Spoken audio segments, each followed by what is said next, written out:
everyone, I'm Corey. Welcome back to my channel. This week I am bringing to you another budget meals video. My $5 budget meals video was very popular. If you haven't seen it, I'll be sure to link it in my description box below. It's been a very sad but real need for help when it comes to getting food on the table for a lot of families. I'm glad to be able to do these videos, and I really do hope that they help somebody. It's been eye-opening even for my husband and I.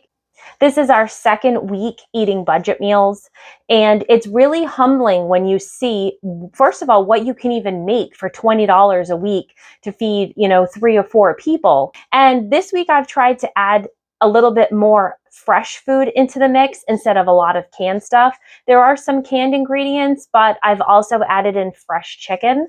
I originally planned to get chicken tenderloin because Walmart does sell their brand of chicken tenderloins for about between $8 to $9, and I was planning to get a package for around $8.50. They ended up having 2 packages of boneless thighs that were under $5 a piece, so I was able to make 2 meals out of that. Any of the meals that I show in this video, you can adjust for your taste and your likes. Sometimes you can switch out the protein and you can stick around the same price. You might like to have more salt or pepper than what I'm adding. You might want different spices or seasonings, and that is perfectly fine to change them out to what you and your family prefer. You'll also notice that there are some staple items that I do use in most of my budget meals, and that's things like Italian seasoning, oregano, garlic powder, onion powder, butter or margarine, milk. So these are things that you will see me use in some of my videos. And as always, like I said, be sure to add in extra things that you might already have at home, especially for a side. These meals are meant to help people in need, but they are not meant to be a long-term sustainable meal plan. My hope is that maybe during that difficult time, you're able to pick a meal or two from my meal videos and you're able to get by until things get a little better. If you need help, there are so many organizations out there. If you're in a bad place, no matter what your situation is, churches, there are different organizations in your community. Please, please, please make sure that you look into these organizations, especially if you are parents with children. Make sure that you are not going without. So let's get cooking. The first meal we are going to make is chicken parm with pasta and a side of broccoli. The first thing we're going to do is create breadcrumbs with our Cheerios. If you don't have a KitchenAid mixer with attachments, you can use a food processor, or you can even double bag 2 Ziploc bags and crush the Cheerios with a hammer or a mallet. You will take 1.3 ounces or 1 single serve cup of Cheerios and make into a breadcrumb mixture. We're then going to add our spices. 1 teaspoon of oregano, 1 teaspoon of thyme,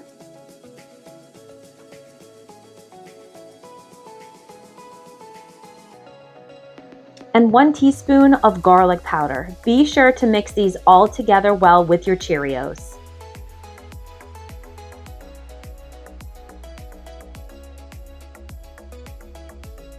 Next, we're going to take 1.5 pounds of boneless chicken thighs and we're going to remove the fat. We're then going to make our wash using 2 ounces of honey mustard and 2.42 ounce packets of mayo found at the Walmart deli. Mix these together well and brush over your chicken. I did not get video on footage of me coating the chicken with the Cheerios due to some camera issues, but you can dip them into the crumbs and toss the excess, or you can sprinkle onto your chicken on either side and save the leftover Cheerio crumbs for another meal. Make sure you coat both sides evenly. I'm using an air fryer to get my chicken nice and crispy. You'll cook it at 400 degrees for 20 minutes. Here you can see my chicken is coated well with the Cheerio mixture on both sides, and I'm going to add each piece to my air fryer. I'm then taking some vegetable oil, which I'm going to spray across the top of each piece of my chicken, so that way it'll give it a little bit of a crispy texture. While the chicken is cooking in the air fryer, we'll start our pasta and sauce. Add 6 cups of water, and once boiling, add your pasta from a mac and cheese box. We'll then add 1 15-ounce can of tomato sauce, and we'll be adding some spices. 1 teaspoon of Italian seasoning and 1 teaspoon of oregano, stirring everything well.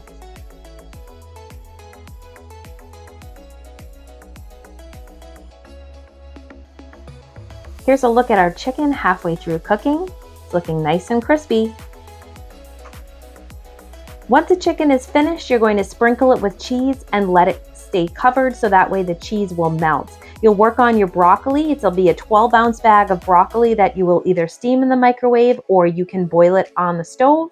And in the meantime, we'll also work on our pasta. We're going to drain the pasta and then we're going to add it to our plate along with our broccoli, and then we're going to add our pasta sauce.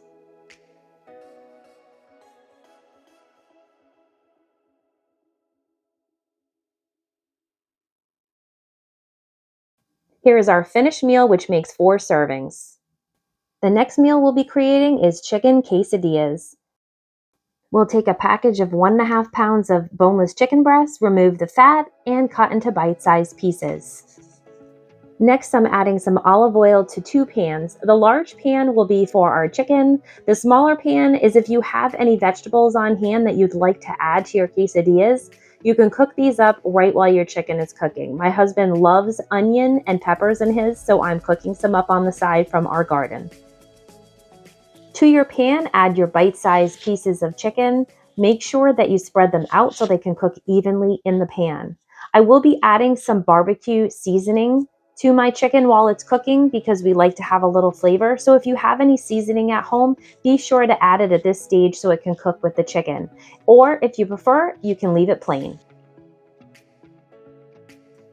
If you have any liquid in your pan, this is the time to drain it out and remove it from your chicken. Once removed, we'll continue to let our chicken cook as well as our vegetables. I'm also going to cover the chicken for the last 5 minutes. Total time for the chicken cooking is about 15 minutes. Next, I've added a griddle pan to the stove, let it heat up, and I put butter on the corners where I'm going to put my tortillas. Once down, we're going to put some cheese, and then we're going to add the already cooked chicken and place on top.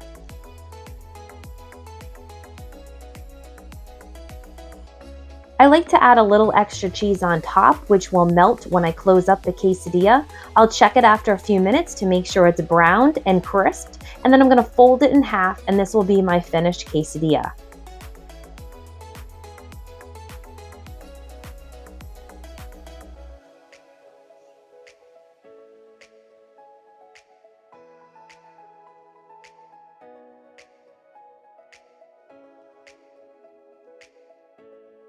Here are the finished quesadillas. There are ones with onion and pepper, and there are also just ones with chicken and cheese.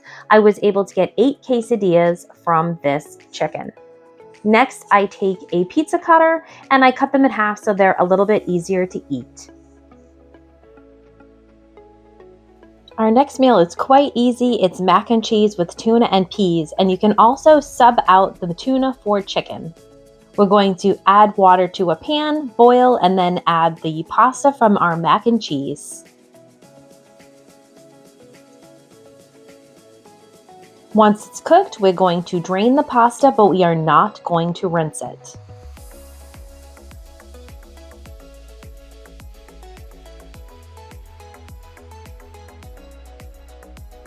Next, we're going to add half a cup of milk. We're going to add 2 dabs of butter. These are the little butter packets that you often get at a restaurant when they serve you bread. I always bring these home because they are great for situations like this. We'll stir those in a little bit, and then we are going to add our cheese packet that came in the box of macaroni and cheese.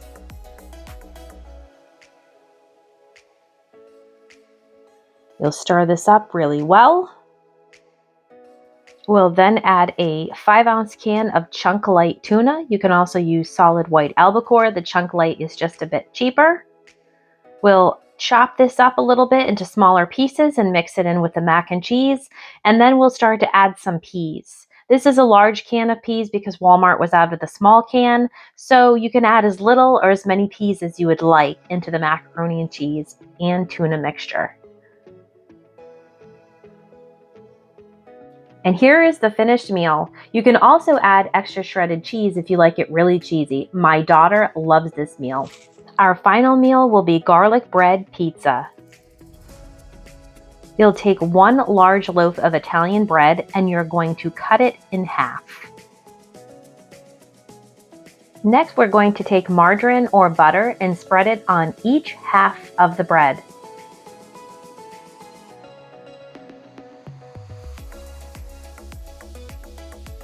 Then we'll add some garlic powder sprinkled over each side.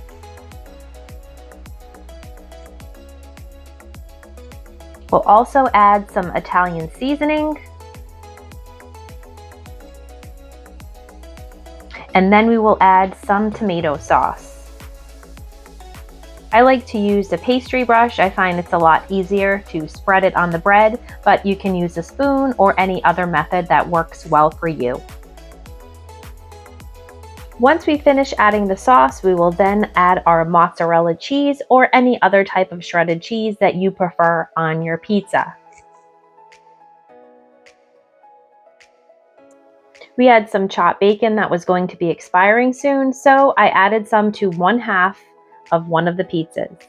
Now we're going to put it in the oven. I like to broil it for about 5 to 8 minutes. Be sure to keep checking it so that your cheese and your bread do not burn. You want them a nice golden brown on the edges. And here is our finished pizzas. These are absolutely delicious. They're crispy on the outside and soft on the inside and go great paired with a salad.